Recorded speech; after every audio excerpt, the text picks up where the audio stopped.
I used to carry a 9mm all the time.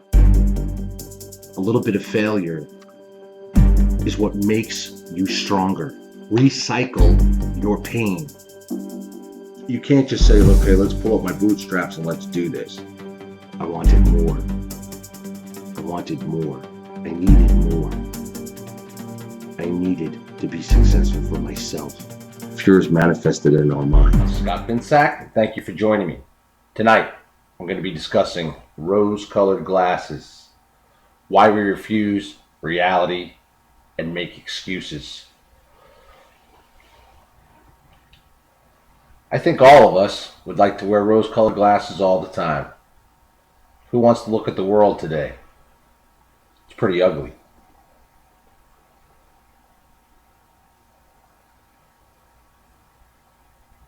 We all, at times, wear rose-colored glasses. The idea, though, is not to. Wearing rose-colored glasses, I believe, deteriorates the truth of reality. It is a way of feeding our mind false information, so to speak. It's not real.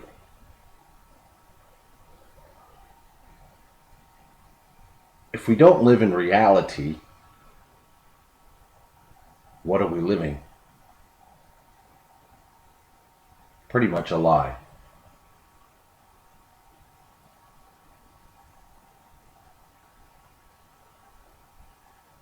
If we don't live for today, and thus what it really brings in life every day to us, what are we living? A lie. I came up with this topic of a show because I've had some recent events as well as some past that hit me hard about wearing rose-colored glasses.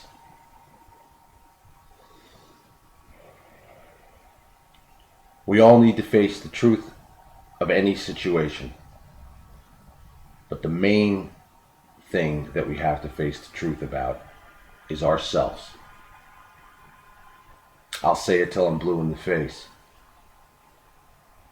If we don't accept reality, we're living a lie. What we think becomes reality, so to speak. In other words,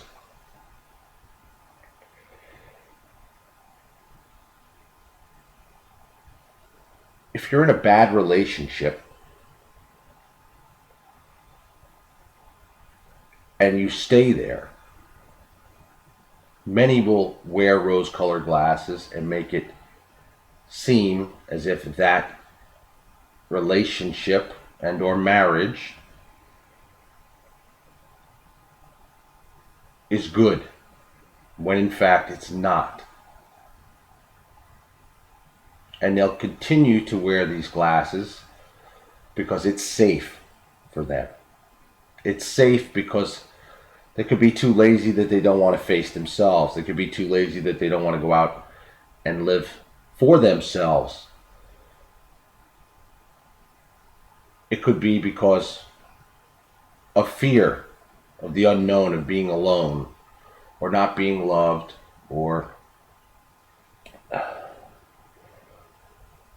not being able to live the lifestyle that they currently have.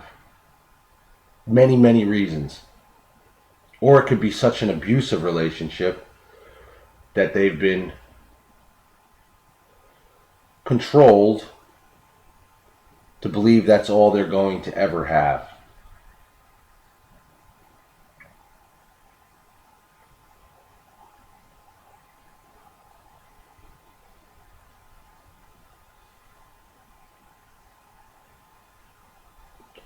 Reality is accepting the state of something as it truly exists.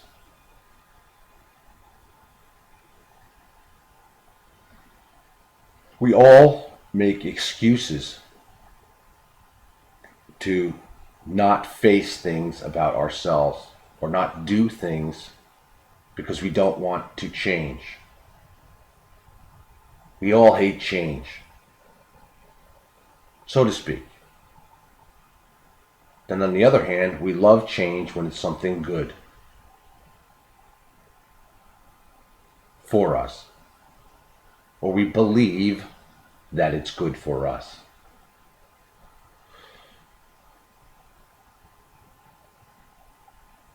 As I said, I believe we'd all agree life would be much easier if we see life ourselves as we want to see it than what it actually is, especially in bad situations. I can remember I got married young for the wrong reasons. She had told me she had gotten pregnant, my ex-wife. Years later, as I've discussed in other shows, I learned that my son wasn't mine. And when I did, and during this marriage, I had on these glasses that I got married. This is what I was supposed to do. This is supposed to have my children and have the house and the white picket fence, the whole bit. And that life, this was good. This is what I wanted. And I got married young to a girl I met at a bar in the Hamptons on Long Island in the summertime. But mainly because she told me she got pregnant. But I was still looking in the back of my head, oh, this is great. I should get married. This is what it should be. I didn't have that, growing up with this good family and this and that. The glasses were great. This is what I wanted it to be, and that's how I was going to see it to be, no matter what was thrown at me. But because of the glasses, the abusive relationship, and I say abusive because it was abusive to the point of from on her extent to where it was a constant, it was about money to her.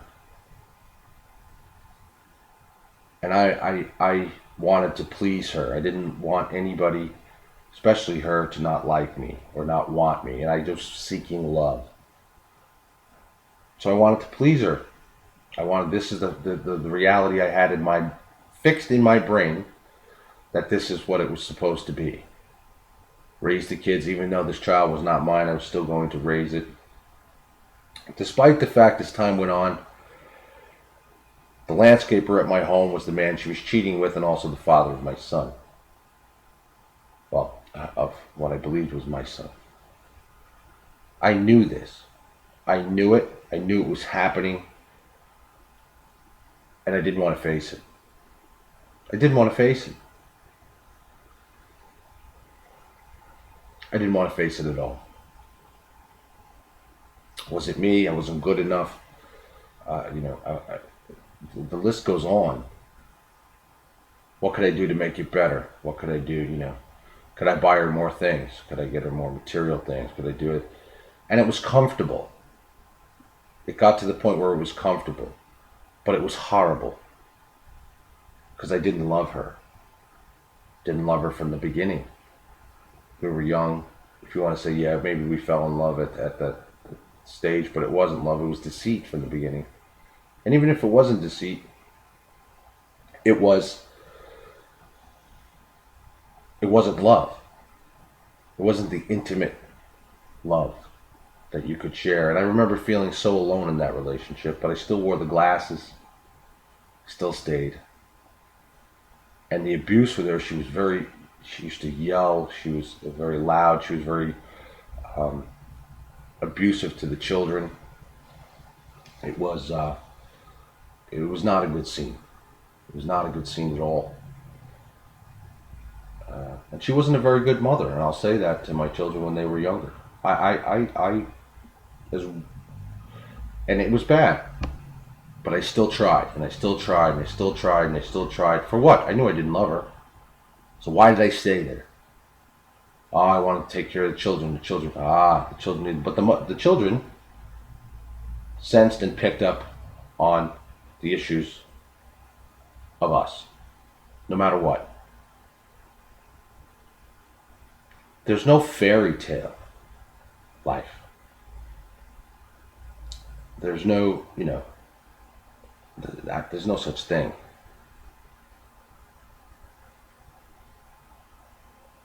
But people paint in their mind with rose-colored glasses that there is such a thing, that everything is okay. I belong here. I do love this person, but I'm not in love with them. I'm comfortable here. I have money. There's money here. I have support. This man supports me, or this woman supports me. So it's okay. We have history together. But yet we're just friends. Where's the true love and the passion and the intimacy that goes with any relationship, of what a relationship should be built on? That two people can share something together so wonderful. And society's painted a picture of like, stay in this marriage, let's go to counseling, let's do this, let's do that. Why are people forcing people in society, when I say forcing, because they're making it a bad thing if you don't want to be married or in a relationship. But we'll say marriage because it's particular, that you said your vows and now you're married, now you're stuck forever. Really? Really?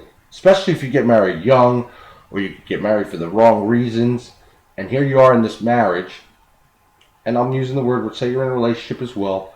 You're in this marriage or in this relationship, and society says you must stay, you must go to counseling to make it work, you must go do this because there's children involved and there's this involved. Really? Really?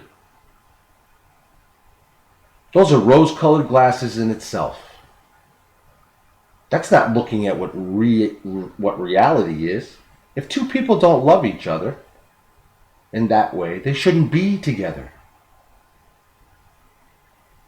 I don't care what the reasons are. If you don't love someone, you shouldn't be with them. And if you love them as a friend, and you don't have the intimacy, and I don't mean you have to be having sex every day. I'm talking about true intimacy, true love.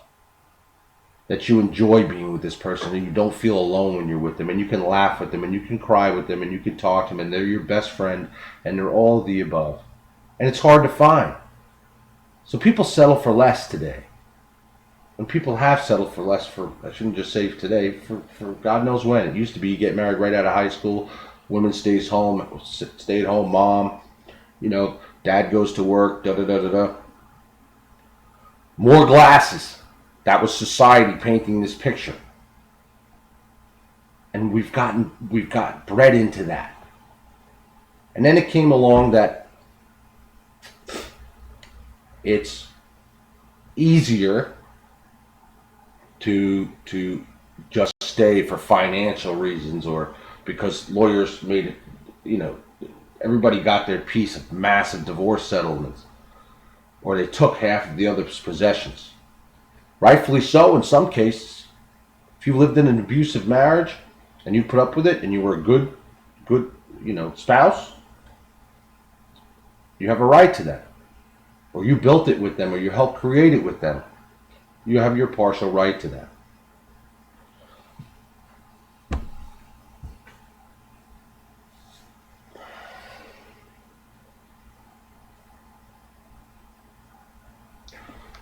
If you don't face reality, you can't change. You can't grow. You can't become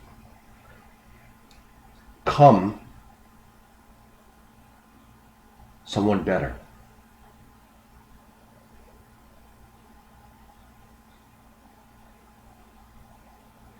We all must grow. Things don't stay the same. Life is ever evolving every day and every minute and every second. And yes, some people even grow out of love.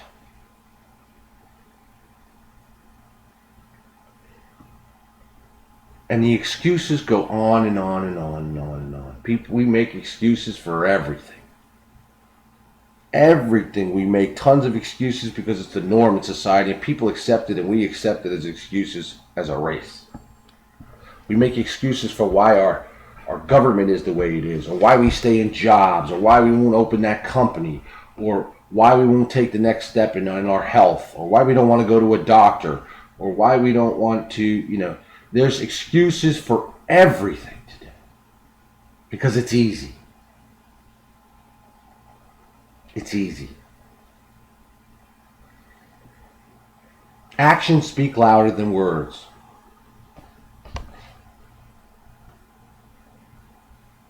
So now I'm going to share with you a very serious relationship that I had. And one that remains very, very strong within me.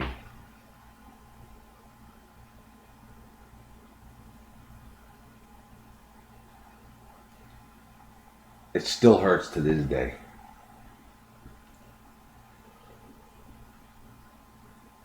And this is where rose-colored glasses comes in very seriously.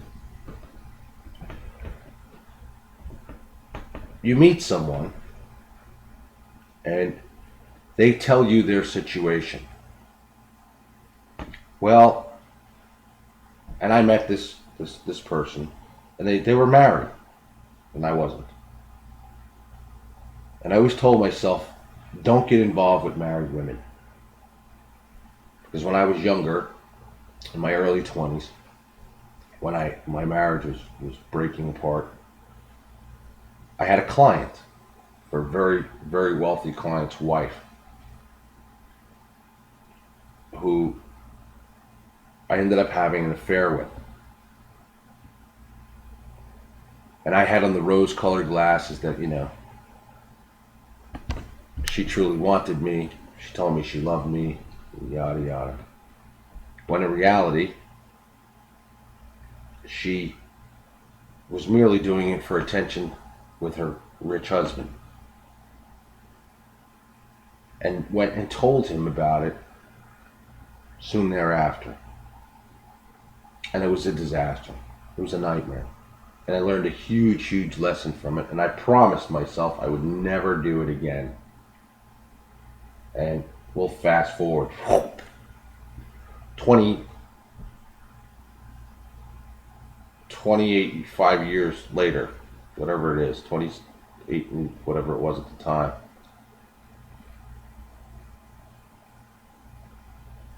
And I had known somebody who was a professional, a top professional in their field. And I got to know them through Facebook. And the image they painted was that of a very happy, successful, professional mother, wife. And in talking, we found out that we had much in common, from childhood issues to business, passions. And we became friends. And first and foremost, we were friends. And at least I thought we were. I was a best friend. We talked every day, and it was nice. But I didn't get involved, and as this started, I was informed, because it came up. I asked, in the back of my mind, you're married. I'm in a 30-year marriage. I don't really love him that way. I really haven't in a long time. I love him, but I don't love him that way. And the list went on of why she wasn't happy in this marriage. And she said that I was the first person man that she had been involved with other than a husband in 30 years.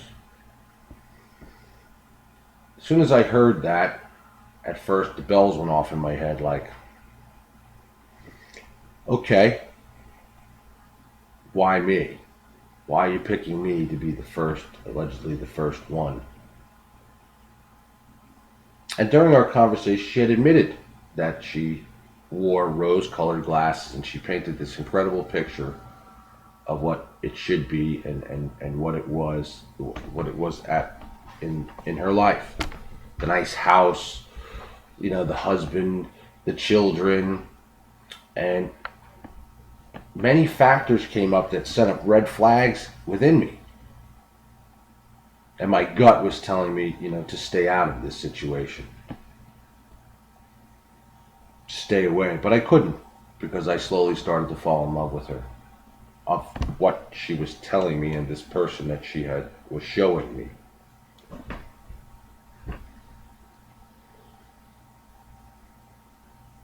And I could understand a lot of her, she said she got married young. I mean, it's true, it happens. But she had told me she had painted this picture of this life. And it was safe for her. And she didn't have to do anything. It was safe. She was provided for. She played the good wife. She did her things. Again, red flags to me. And eventually we ended up meeting. And then there was complete passion and chemistry. And it became deeper and deeper and deeper. And the whole time,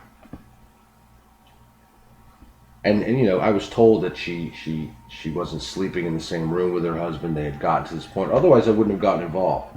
If this was a happy marriage that I was being told, that I was informed of, and I asked over and over and over again, are you having this type of relations with your husband? Is this what you want with him? Blah, blah, blah, blah, blah. We can go down the line.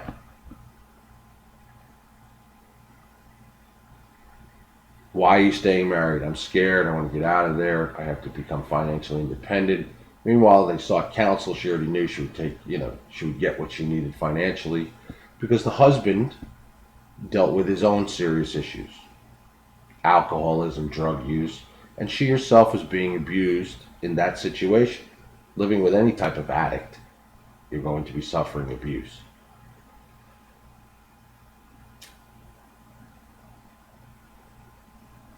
So as time went on, it started to come out that I kept being told, I'm not leaving my husband. I'm not leaving my husband. I don't want to leave my husband, but I want you to. Really? So you want to have your cake and you want to eat it too. More rose-colored glasses. And she had said it. This is what I believed I could do. And what does that tell you about that person? And yet at the same time, she started to tell me she loved me. Deeply. Deeply loved me. But didn't want to leave her husband and wanted to have me on the side too. I don't know if I'll ever leave my husband. I don't know if... Then what am I doing here? Now at the same time, I slid hard and I fell in love. And it takes me a lot to give my heart to someone because of what happened to me as a child and in other areas of my life. But I trusted her, even though my gut instincts were telling me not to, and to get out as fast as I could.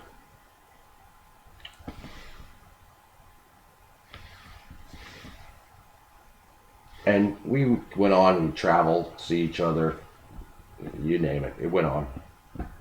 And my love grew. And we fought then. The arguments started.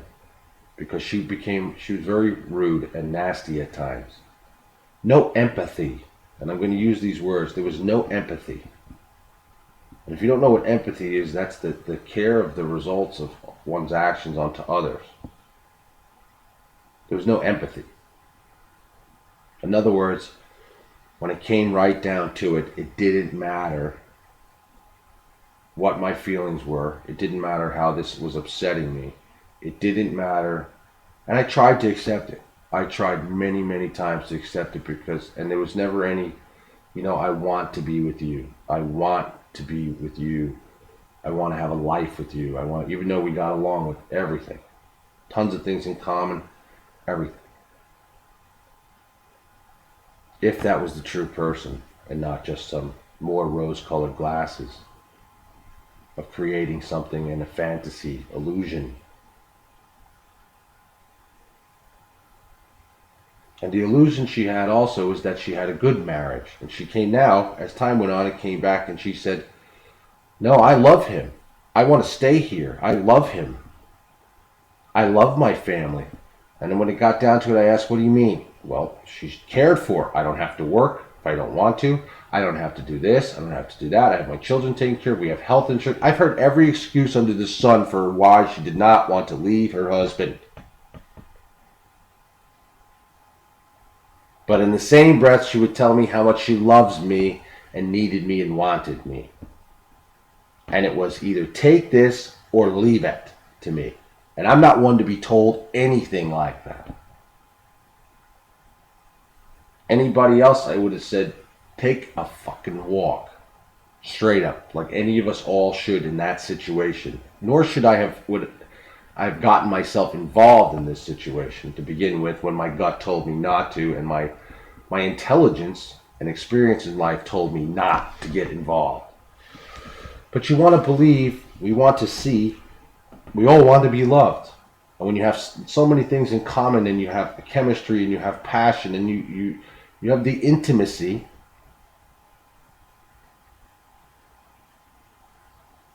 you believe that it's real. You believe that they love you as much as you love them. And I'm sure everybody watching this at one point, male or female, has gone through what I'm saying.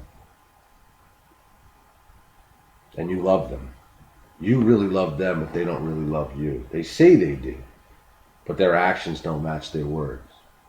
And the excuses continue to flow. And then I got more excuses. Well, it's that I'm fucked up. I'm damaged goods. I don't want to leave. I don't want to leave.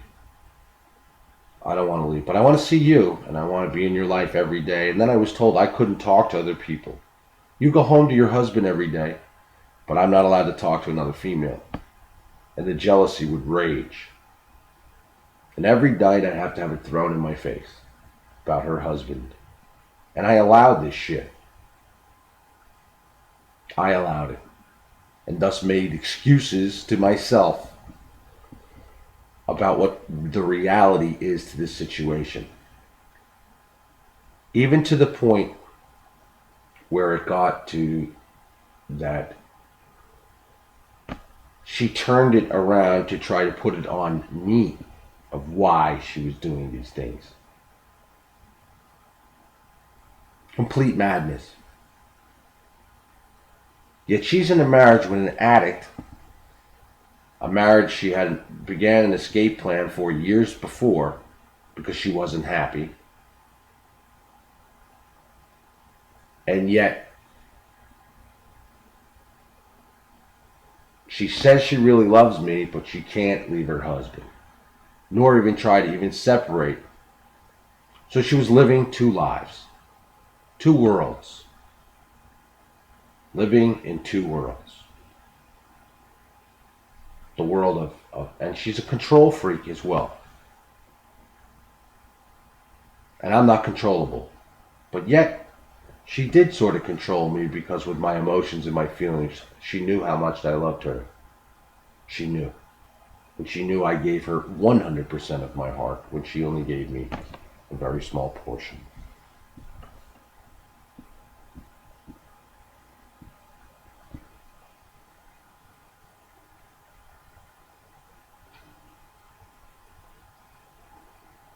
The pain that I went through from this relationship was my own fault. It was self-inflicted. You want to know why? Because I stayed and I wore rose-colored glasses.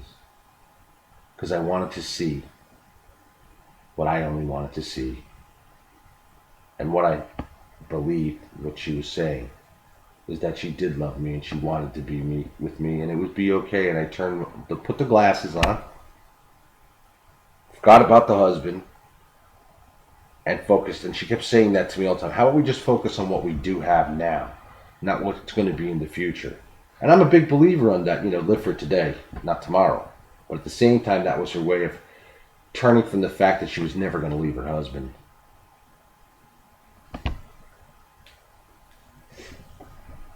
And then when the shit hit the fan, there was some fights. The husband found out, caught her doing different things. And eventually the husband found it all out.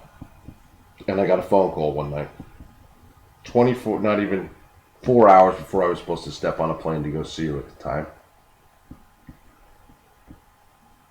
In a whole different voice on the phone, she said, "Scott, don't come. Don't come." And I hadn't seen her in like 2 months in person, and I was looking so forward to seeing her because we had magic when we were together. At least I thought we did. But again, I kept putting on the rose-colored glasses. I put on the glasses. And I didn't want to see what I already knew. What my gut and my intelligence, my instincts, everything was telling me. I thought my love could overcome that. Meaning my love for her. And she tells me on the phone, just as fast, not even an hour before, she was telling me how much she couldn't wait to see me, how much she loved me, needed me. Husband finds out all of it. Pow! It's on the phone. "Scott, don't come. I'm ending this. I'm sorry, goodbye." And I tried to rationalize it all. Like, you're just telling me, I was like this puppet on a string. I love you, I want to be with you, but I won't leave my husband. I love you, I need you, I'll give you a little bit of this, but I won't leave my husband. And it was always an excuse of why she did that behavior, because I brought it to her attention that it was bullshit. To me, it was just excuses. And if it was true love, and then she said, "Well, I'm a damaged woman. I'm a damaged person. I need to deal with my own issues first." No, you got caught, is what the bottom line is. She would have continued that on, going on and on and on, as long as I allowed it, if her husband never found out. Even to this, I believe probably to this day. And I put on these glasses. I made excuses to myself. I did refuse to see the truth. I refused to see the truth because I loved her so much. And she would always tell me how much she loved me. All the time. And I believe she loved me in her own right, as much as she was capable of loving. Because she doesn't love herself. And there's narcissistic qualities there. We all have narcissistic qualities at times. Some of the best CEOs and businessmen and I know, you have to be a narcissistic personality to even do that, to succeed that far. You have to be able to cut off and that was part of my problem as a CEO in a multi-million-dollar company. I had empathy for my employees. I had empathy for clients. And I took everything so seriously that I was my worst enemy.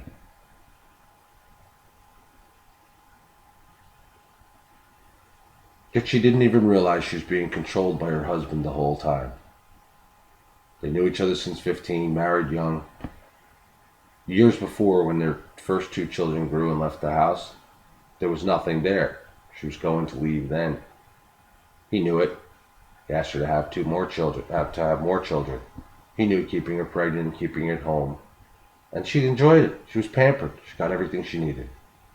Life was good. She's empty inside. No intimacy. No real intimacy. No real passion. No real love. Just convenience. Very selfish. And we're all selfish at times, but this was very selfish. And the answer was, when I said she was selfish, I'm not selfish. Look at how much I sacrificed. I put my marriage on the line for you, Scott. What? Really? Can anyone tell me watching this how a married person puts their marriage at jeopardy by deciding to have an affair? She knew damn well what she was doing.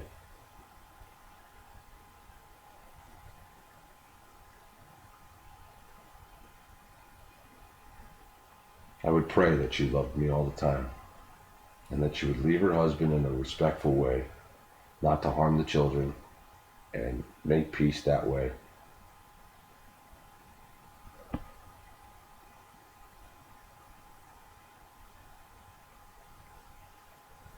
It was never going to happen.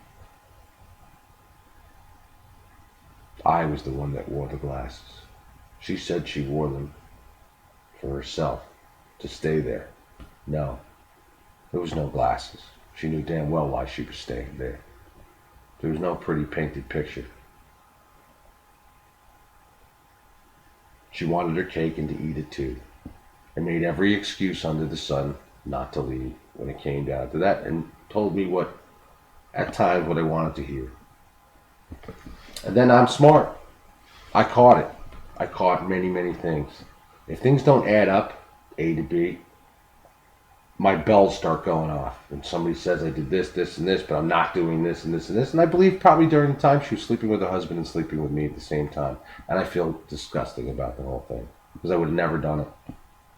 I just wouldn't have done it. She told me she wasn't sleeping with this man. But then in the same breath, she said, I'm a wife. I have to do my wife duties. Really? I don't care what kind of relationship or marriage you're in. If you don't love the person you want to be with them or have sex, then don't have sex with them. Don't make love to them. Don't claim like you're doing it. You're cheating yourself and you're cheating them. In reality, the two of them are codependent on one another. And they've created this cush world, and she loved it. But she got caught, and it changed the game. I believe it's happened in the past. I believe I wasn't the first. In 30 years, you're telling me I'm the first, and out of the blue, you pick me. You mean this happened? The reason why I don't believe I was the first is because when we first started talking, and then it came into play of intimacy, of meeting each other, I was asked, you will keep me safe, right? You will keep my secret safe.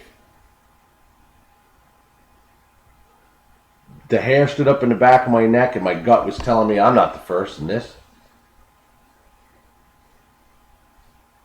You wouldn't be asking me that question if I was the first man you ever met and were going to be intimate with. What secret? What is your secret? Tell me if I'm right or wrong. People watching this, tell me if I'm right or wrong. But then there was excuses for that. Everything was an excuse, and it was so frustrating. So frustrating. Oh my God. I'm an intelligent man, and here I am in this situation, and I'm like, what am I doing here? I loved it. And a part of me still does love it, because of what we shared. Because when she could be herself, and there was no rose-colored glasses on, she's an incredible, incredible woman. Damaged like we all are in some way, but an incredible woman.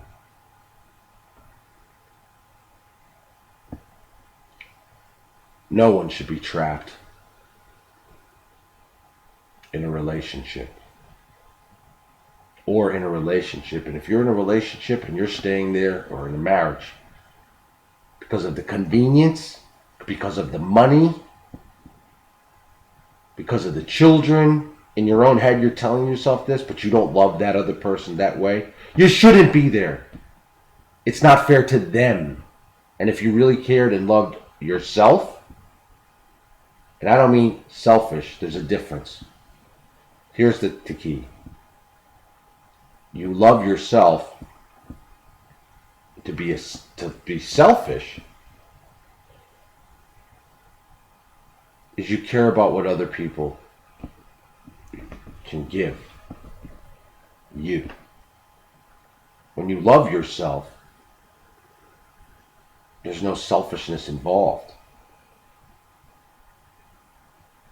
You sacrifice. And I don't mean sacrifice that you stay in a bad marriage. Oh, I don't want my children that way. If you're in a marriage, or you're in a long-term relationship, or even a short-term one with someone, and you have children, and you give the excuse to yourself you're staying for the children, let me explain something to you. The children sense all. Statistically, it shows very clearly.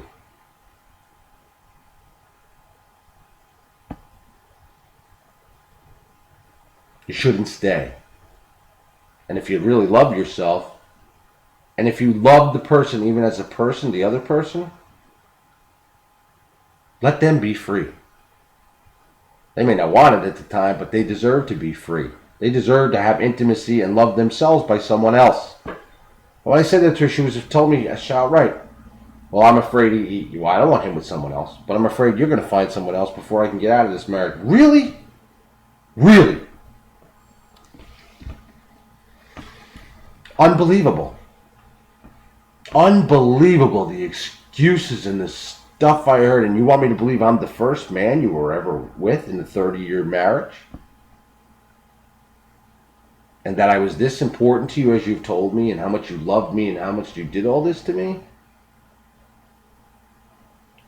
Here I am with the rose-colored glasses. Yeah, okay, at first. Yeah, okay, and even up to the end. I still wanted to believe, and what I told myself, and here's the key.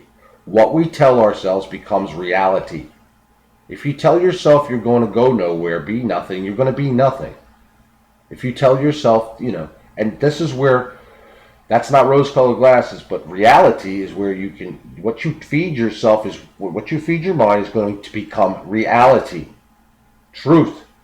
If it's within, normal realms. Not that you feed you. I'm going to become rich by the lotto. I'm going to become rich by the lotto. That's not a reality. You want to tell yourself, I'm going to be successful. And it comes in, rose-colored glasses comes into play with business as well. Business, education, you name it, looking at oneself.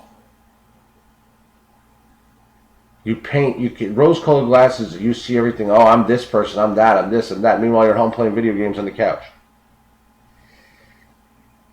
Rose-colored glasses. You got to take off the rose-colored glasses. If you're sick and you need medical help, and a lot of people, all of us, me too especially, I hate doctors, I refuse it. I'm telling myself I'm healthy, it's all good. Yet I you could be sick. You can't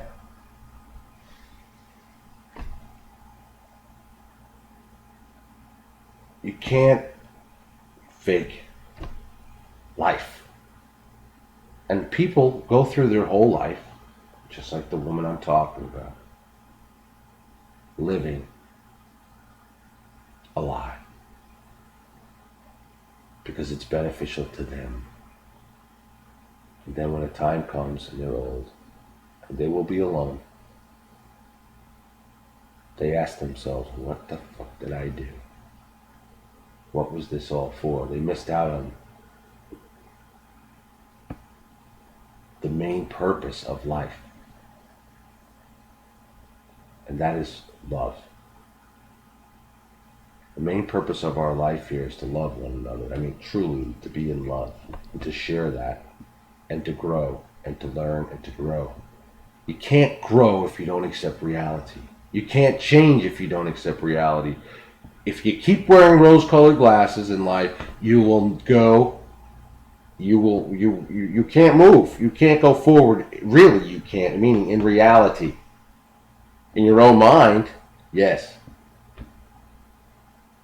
And everything's convenient then. It's just, in your mind, when in fact you're really damaging everybody around you. And you're damaging yourself because you believe that this is what it is. And it's not. If you love somebody, male or female, if you truly love the other partner you were with, you wouldn't be cheating on them. You wouldn't be lying to them and then lying to someone else. You just wouldn't. You would have no need to, nor would you want to ever hurt that person. But the key to the story I'm telling you here was that she could up and do what she did and have no regard for my feelings whatsoever, meaning the empathy. The empathy.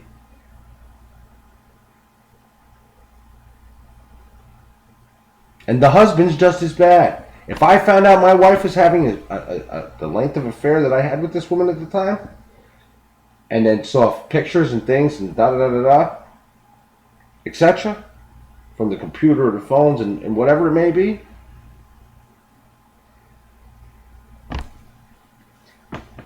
pack your shit. Not just jump right back into bed and say, oh, hi, I'm here, everything's good. Talk about more rose-colored glasses. Talk about dysfunctional. Talk about not real. But it's for the kids. They need to see us together. It's for us to heal. What? Really? And here's the key. In any relationship, listen to what I'm telling you, male or female out there. If you truly love someone and you fell in love with them and you're in a relationship, but you fell in love with someone else, you can't just turn that off if it's real. You can't turn it off.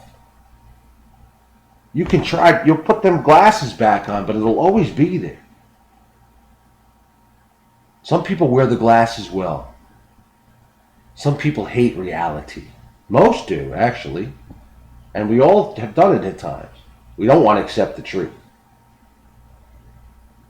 And then there was the image, I have the house, nice house, and in the community, and I'm this, and I'm that, and da-da-da-da-da, blah, blah, blah, blah. And it was it's an illusion in her head. That's not what life's about. That's why people think material things will make them happy, when in fact they will not. Meaning, truly happy. Now, if you worked hard and achieved success and built that and earned it, and you buy something, of course.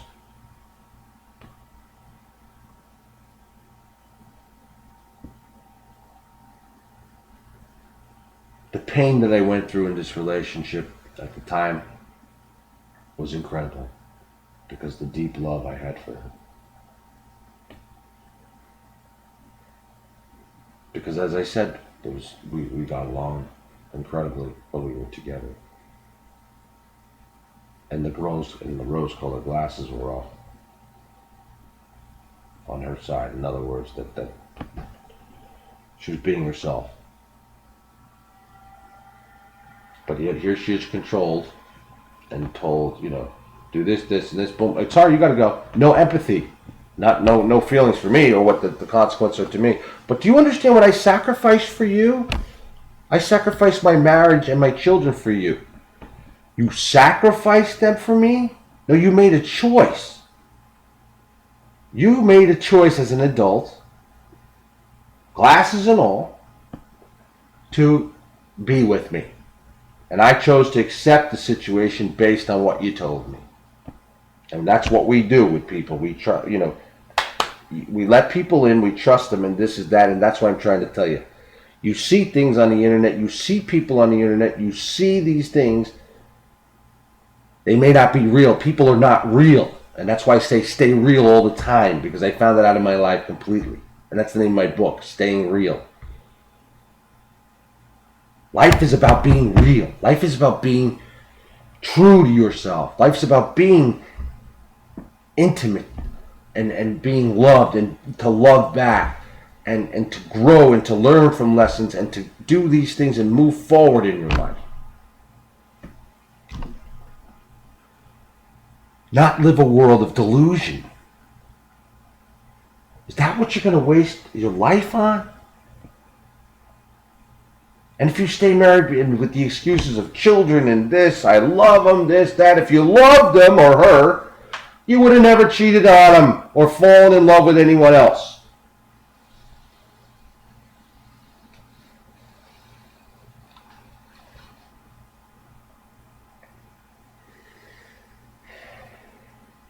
Again, by accepting and facing reality, we're able to change and grow.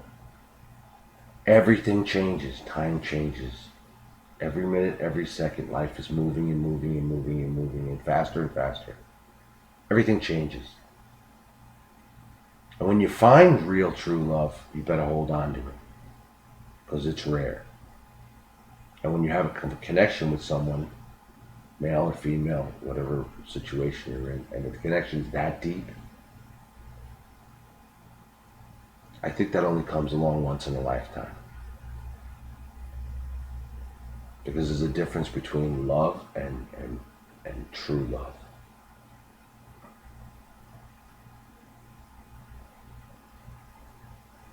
Stop making excuses if you're in a bad relationship. Stop making excuses to yourself and wearing glasses if you're in a bad job. That, oh, this is what it's going to be. It's okay. This is all I can have. Or this, I'm only good enough for this. I'm only good. Stop it. Stop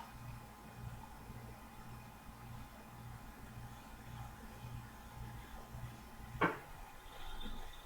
You need to stop it.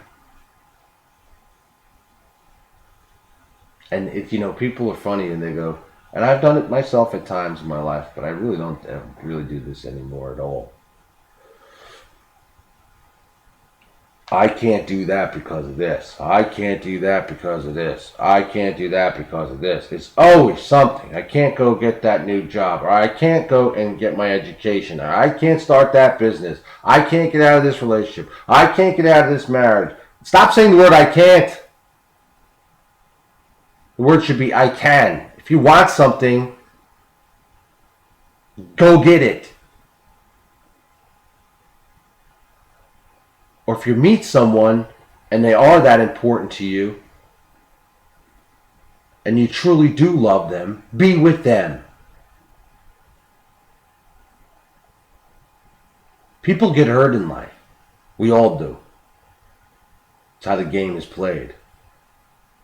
If we didn't get hurt and people didn't get hurt in situations, we would have no feelings. It would be, if everybody was happy all the time and everything was perfect. It doesn't work that way.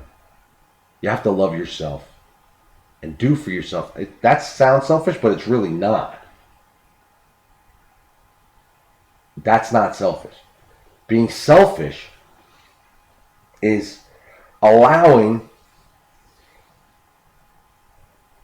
taking from someone else when in turn you don't really want to give them or you don't really love them. That's selfish. I'm going to stay with this man or woman because it's comfortable for me. I don't have to work, or they're providing for me, or I don't have to do this. I don't have to do that because of this. They're doing it. That's selfish. Having your cake and eating it too in life is selfish. No ifs, ands, or buts. It's selfish.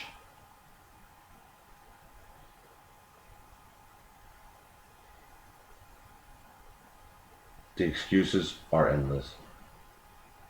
The minute you stop making excuses for yourself, the minute we stop making excuses for ourselves, is the minute we start living in the real and the now. And if you want to walk through your life with rose-colored glasses and wake up one day alone, or basically you could be with somebody but still be alone and want to be alone every day instead of being real,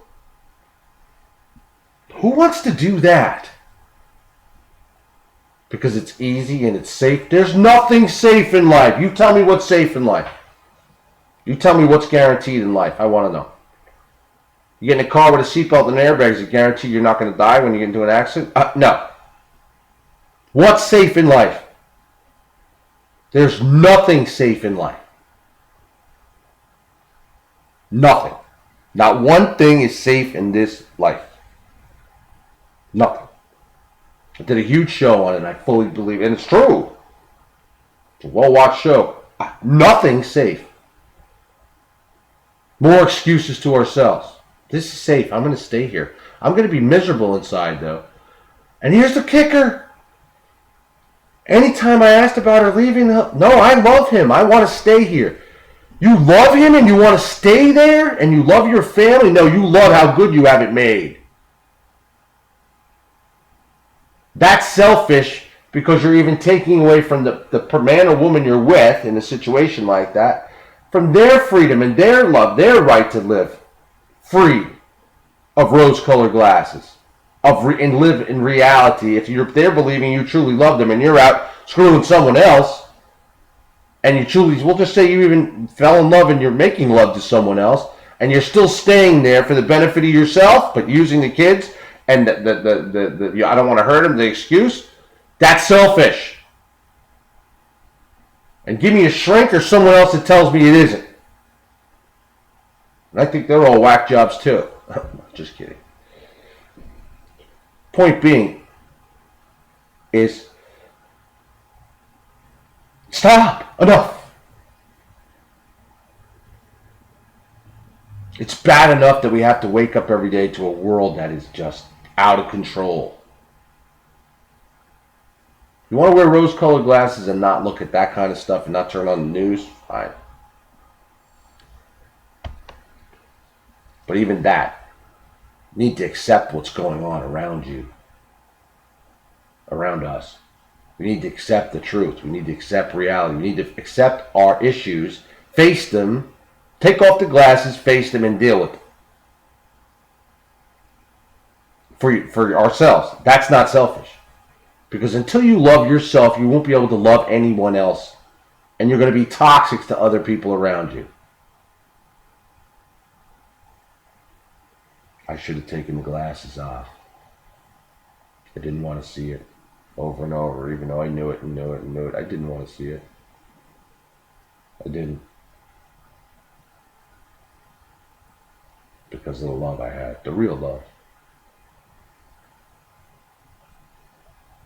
I'll never make that mistake again. Never, ever again. The glasses have been off. They're off. I live for today. I live for what's real. Even the good, the bad, whatever it is, you live for it, you deal with it, you face it. And you grow from it and learn. And help others around you do the same. Because how you feel about yourself is emanating to others. Narcissistic behaviors are not healthy. In most cases. In some cases, like I said, we all have narcissism in us. Fact. Don't bring other people into your madness. Because then it goes down, that other person gets it, and it goes and goes and goes and goes. And that's the problem here in our society. It's out of control.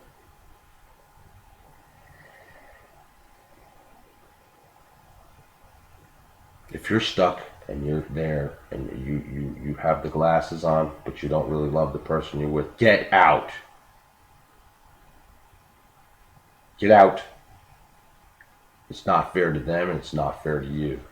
And it's not fair to anybody else you get involved with along the way. But if a person has no empathy, and that's the care of what other people, what happens to how the other person feels, and that's key to narcissism. A narcissist has no empathy. And that's how the arguments used to go there at the end. Oh, I'm trying to piece back my marriage. Well, so too bad. I don't have time for you. What? You're trying to piece back your marriage? You had 30 years to build your marriage. And if it hasn't done in 30 years, you're not building it now. Let's be real. Another excuse. Cake and eat it too. Toxic. People are toxic. If they're toxic, get rid of them. Simple. People don't like it. A lot of people don't like to watch my shows because they don't accept it, because I tell it how it is and what's real. Then they have to look at themselves, and they're forced to look at themselves. Like, whoa, he's right. I know I'm right. I've experienced it myself. Fall, pow, pow.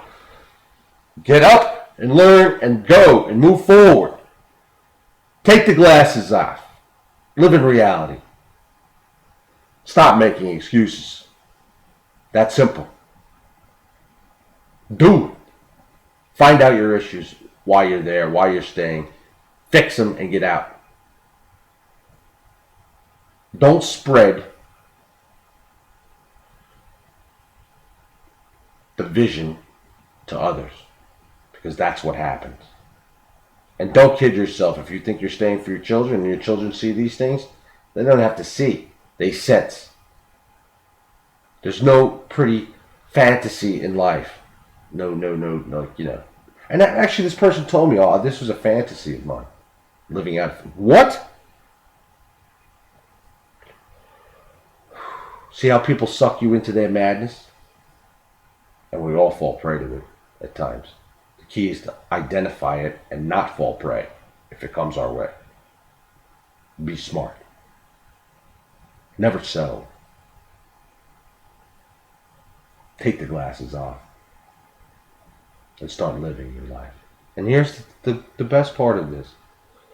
If she would have truly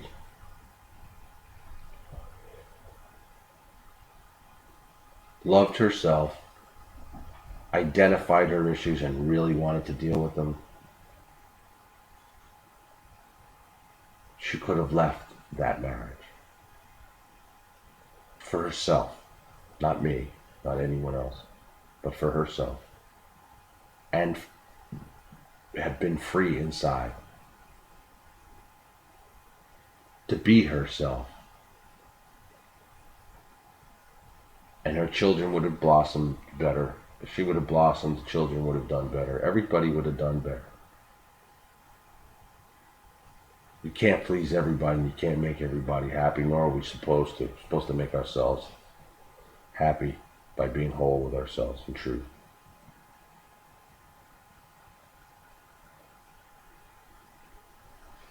Good night. God bless.